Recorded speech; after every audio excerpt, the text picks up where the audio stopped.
All right, let's dive right in, talking about Nigeria's economic challenges in commemoration of 23 years of uninterrupted democracy. And Sumbo Badijoko is on the line to help us shed more light on these challenges and how to get out of them. Thank you for joining us, Sumbo Badijoko. Thank you for having me. All right, let's begin with the oil sector. Now, being the oil giant, which runs on the grease of politics, Nigeria could be characterized as a wealthy nation, especially looking at the fact that we have this crude oil in the country and we're supposed to be staying afloat on oil. But what are the challenges or the factors mitigating against us getting the benefit of being an oil-producing nation? There's only one major factor, then you can begin to link other ones to that singular one: corruption. Corruption because, one, we are not, we don't even know how much we're making from the oil. Even from the balance that is, from the ones that is being declared, we have the subsidy regime that is also eating a lot out of it. Now, why do we have subsidy regime? We're an oil-producing nation. Nigeria is the only oil-producing nation in the entire world that has no refining capacity. Even as we speak, there is no single refinery that is functioning in the country. Meaning that we sell the crude, we will now have to import every other value chain product from the crude back into the country. Meaning, if you have sold the crude, let's say you sell it for $100, and it's just an hypothesis. You sell it for $100, and the value of all the byproducts that you will now import is going to like $250. That's the situation we are in as far as the oil is concerned in Nigeria. Now, talking about subsidy, recently the Minister of Finance, Budget and National Planning, Ahmed Zainab, said that the federal government is planning to borrow or say tap $2.2 billion of the money it raised in Eurobond sale last year and targets more local borrowing in 2022 to help fund subsidy on PMS. Of course, that's petrol. And the country's current debt profile is put at about 45 trillion naira. Why do we still have to pay to fund subsidy, especially considering the fact that a lot of advocates and commentators have been saying that subsidy should be totally removed? Yeah, subsidy is something that would eventually go, but the timing is not right. You cannot remove subsidy. Would there be a perfect time? Pardon? Would there be a perfect time? Yeah, there cannot be a certain time. The time will be right when we have local refineries active. Okay. That is the only time that subsidy can go. And it will go completely when we are refining 100% of our consumption and even more. Because with our location, we have so many potentials that Nigeria ought to be taking advantage of. The African market is there. We have the AFTA, which is the African Continental Free Trade Area, that Nigeria is supposed to be taking advantage of, which would help our economy. We have, apart from the crude oil, we flare gas. If we put this gas that we're flaring in pipelines and supply them to neighboring countries, we'll be making millions of dollars from all these things. So it's just that the government have not been serious over time. They seem to be comfortable with the meager they are making from oil over the years, and they refuse to expand the investment level of the petroleum sector. Yes, now we have the petroleum industry bill, which the implementation is being delayed simply because of the subsidy. It's now an act. Yeah, it's an act. Yes. Well, it's an act, but it's not fully in operation yet. And the main obstacle that is standing in its way is the subsidy. Because implementing the act would mean government will no longer take any major role in the petroleum sector, which means the government will no longer be paying subsidy. And if they should remove subsidy now, petroleum PMX will not sell for less than 450 naira. Nigeria is not ready for that now. But removing subsidy would mean a total deregulation of that sector, right? But let's look at the other sectors that have been deregulated, for instance, diesel, aviation fuel, and others. We're still having challenges in those areas. So what's the assurance that if subsidy is removed, then all the problems will go away? The reason why we're having challenges in those areas is because of lack of refineries. We're importing those products into the country. They are not being refined here. And now when we are importing, anything we import, the local exchange rate would be on hit. Apart from the exchange rate that is high, you know, you have the cost of freight, you have several insurance and all other levies that will go on the product that will be coming. So it will push up the landing cost. And when the landing cost is pushed up, for instance, the landing cost of a product cannot be 500 naira, and you expect the marketers to sell it for 300 naira. That's not possible. They would rather add something to the landing cost, which means anything that is 500 naira landing cost cannot be sold for less than 520 naira at least. So that's the reason why the aviation oil and the diesel have gone up. The reason why we're not hearing much noise about kerosene is because over time, due to promotion, due to people deciding by themselves, people have been discouraged from the use of kerosene. So only few people make use of kerosene now, and that's why we are not having much. Kerosene is also higher than petrol in terms of price now because there's no subsidy on it any longer. So that's the reason why, except to have the refinery in place. Well, we've been waiting for Dangote refinery. Even the government has been waiting. COVID-19 delayed the commencement a little bit. But now, the company is supposed, according to their projection, I don't work there, but they told us by next month, July, it will be operational. And if it becomes operational, that means whatever, it will cut the importation of the products by a certain percentage, a larger percentage.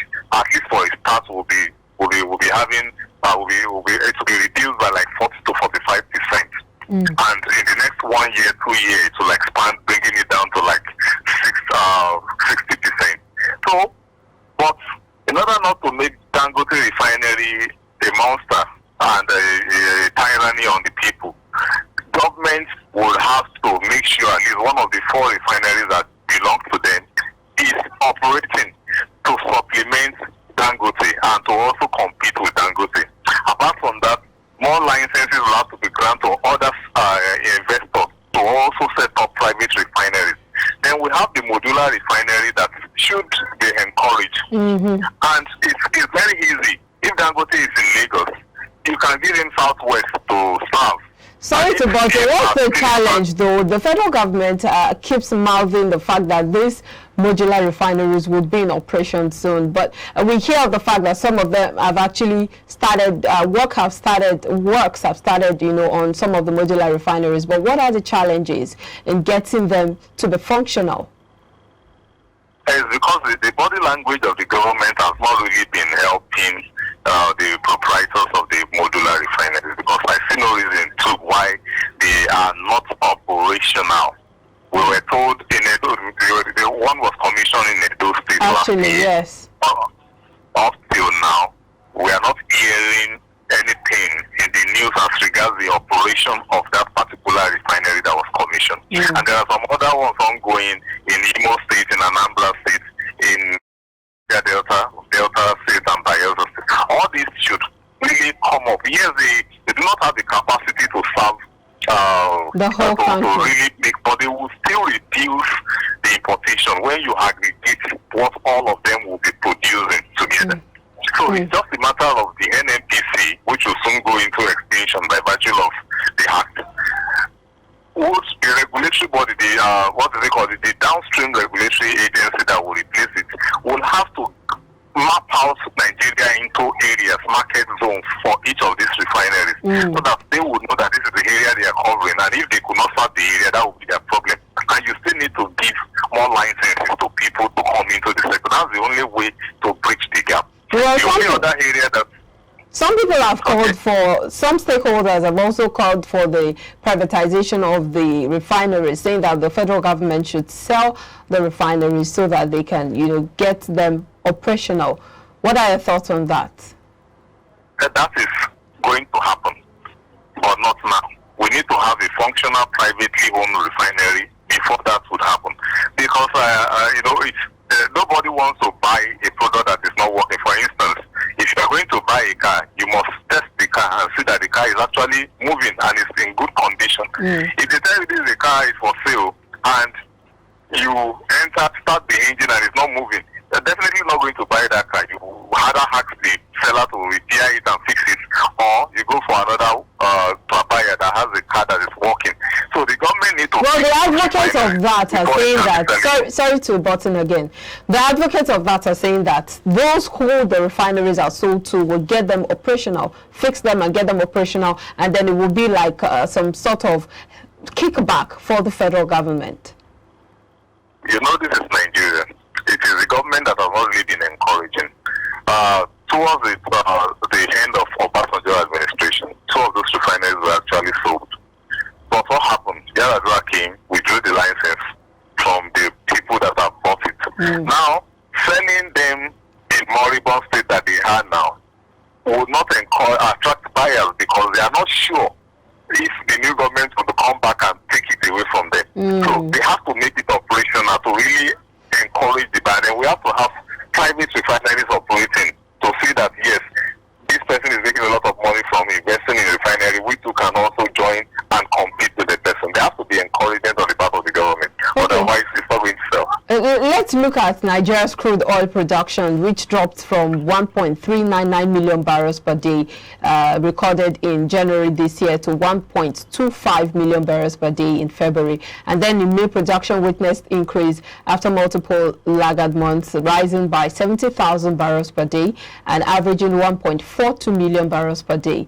The Organization of Petroleum Exporting Countries, that's OPEC, raised the oil production for Nigeria, the quota, from the 1.73 million barrels per day target approved in May to a new target of 1.7 million barrels per day for June 2022. Are we on the path to meeting this new quota? We ought to be on the path. But I tell you, corruption is the main problem.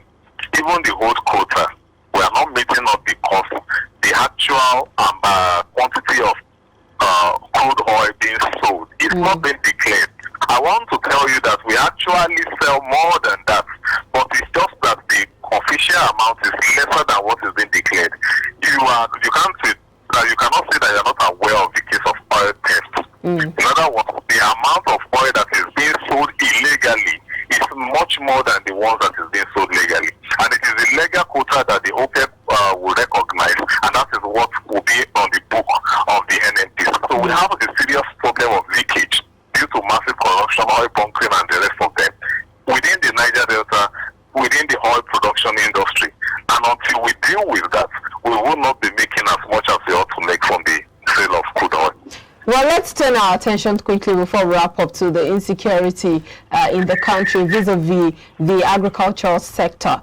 That, of course, agriculture is goes without saying that agricultural sector needs to work for the nation to grow.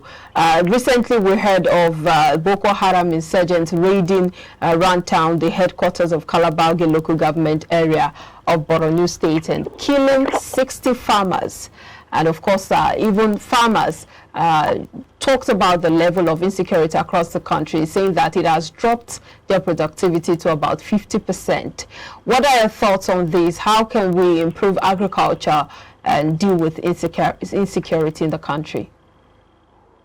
Yes, it's an unfortunate situation that we've allowed, we found ourselves. And it's because over time, agriculture has never been taken seriously by the government at all levels. Agriculture is one of the items, not in the exclusive list, but on the concurrent list, which means that the state government has a major role to play in all of this. I ask you, how many state governments do have a mechanized farm settlement that is fully mechanized? And a mechanized farm cannot be, we have lesser security threats. It's because we have been relying on subsistence mode of agriculture, which is more or less archaic. For instance, we have more farmers in terms of numbers and population in Nigeria than that of United States. And yet the United States produce more food, in fact more than 20 times than Nigeria is producing, that they feed themselves and even export food to other countries. We have variable land, we don't have any, even the problem of weather is not affecting us that much. It's just this insecurity, which is man-made.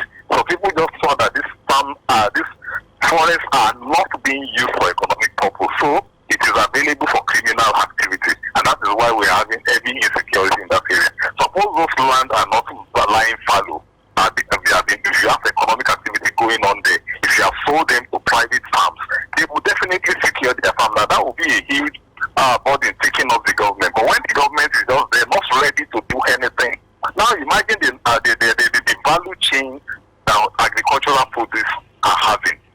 It has the capacity to give us an industrial sector and also boost the economy. But we are still operating at a primitive level, and that is very unfortunate. It's really quite unfortunate, and I would hold the state government responsible, not even the federal government, because by virtue of the land, in fact, they are the one controlling the land. Yes, but I'd like your final thoughts on, talking about ways to deal with this myriad challenges that Nigeria is still faced with. First and foremost, we need to really federalize security, because crimes are local, and therefore combating it should also take the local approach. I want to see a situation where every police officer in Nigeria will be deployed to their local government of origin.